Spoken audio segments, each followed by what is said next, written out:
food companies advertise that their food are the healthiest options, but in reality their food are full of artificial ingredients like processed foods and artificial sugars and fats, with little nutritional value.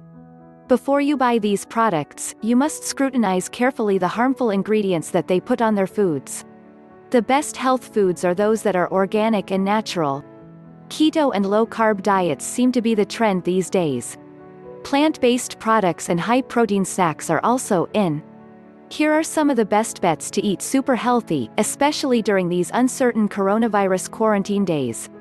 1. Oatmeals and hot cereals should be on the top of your list, because of their high fiber content. 2. Next on the list should be nuts, like almonds and cashews, which are high in vitamin E. These would be good as healthy afternoon snacks. 3. Veggie replacement beefs or meats. 4. Lemon, turmeric and coconut oil. Keto. There have been numerous research about the antiviral properties of coconut oil and turmeric.